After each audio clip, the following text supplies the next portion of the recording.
वेद एवं यज्ञ का संबंध एक दूसरे पर आधारित है। यज्ञ का कर्मकांड का पक्ष ही लें तो भी देव पूजन के क्रम में ऋग्वेद के मंत्रों से स्तुतियां करने, यजुर्वेद के मंत्रों से यजन प्रयोग करने, सामगान द्वारा यज्ञ उल्लास को संवर्धित और प्रसारित करने तथा अथर्ववेद से स्थूल सूक्ष्म परिष्कार की वैज्ञानिक प्रक्रिया चलाने की मान्यता सर्वविदित है। यदि यज्ञ का विराट रूप लें तो पुरुष सूक्त के अनुसार उस विराट यज्ञ द्वारा ही सृष्टि का निर्माण हुआ है तथा उसी से उसके पोषण का चक्र चल रहा है। उसी विराट यज्ञ प्रक्रिया के अंतर्गत सृष्टि के संचालन एवं पोषण के लिए उत्कृष्ट ज्ञान वेद का प्रकटीकरण हुआ है। आइए चलते हैं ऋग्वेद के प्रथम मंडल के सूक्त 88 की ओर। नमस्कार सभी को। और यदि आपको जरा भी लगता है कि ऋग्वेद का ये ज्ञान हमारे लिए ज्ञानवर्धक है और हमें इसे जरूर ग्रहण करना चाहिए तो मेरे चैनल को सब्सक्राइब कीजिए, साथ ही बेल आइकन भी दबाइए और अपने वैल्यूएबल कमेंट्स देना भी ना भूलिए। सूक्त 88, इसके ऋषि हैं गौतम, देवता हैं मरुदगण और छंद है विरारूपम। हे मरुदगणों, विद्युत की भांति अत्यंत दीप्ति वाले, अतिशय गति संपन्न, अस्त्रों से सज्जित उड़ने वाले, अश्वों से योजित रथों को यहाँ लाएं। आपकी बुद्धि कल्याण करने वाली है।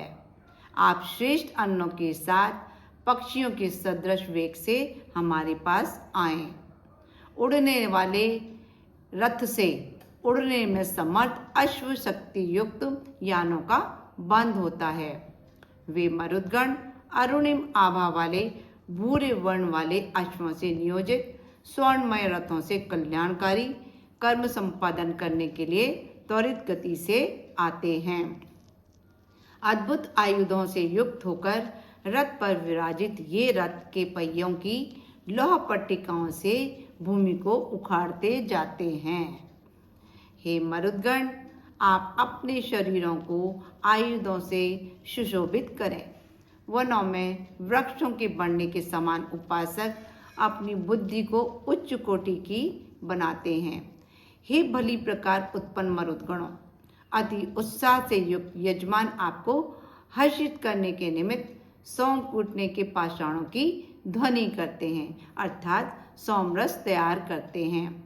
सोम कूटने के पाषाणों की ध्वनि से यहाँ मतलब है कि जो सोमरस बनाया जाता है वो सोमलता से बनाया जाता है और उसके डंठल को पत्थरों से कूटा जाता है और कूटकर उसका रस निकालकर छानकर उसमें कई तरह की चीज़ें मिलाकर, औषधियाँ मिलाकर उसे तैयार किया जाता है और उसे सोमरस कहते हैं।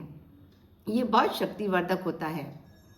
हे स्तोताओं, जल की इच्छा वाले, आपके शुभ दिन अब आ चुके हैं। गौतम ने दिव्य बुद्धि से मंत्रित स्तोत्रों से स्तुतियाँ की हैं। पीने के लिए ऊपर स्थित मेघ कुंड को आपकी ओर प्रेरित किया है।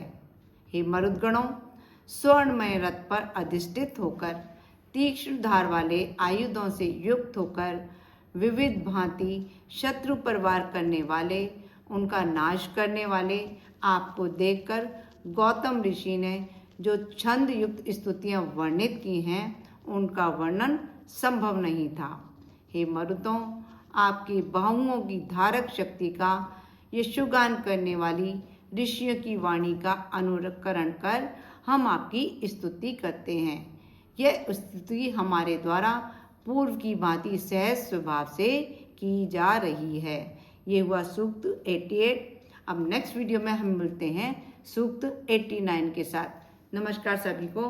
स्वस्थ रहो, खुश रहो, मस्त रहो।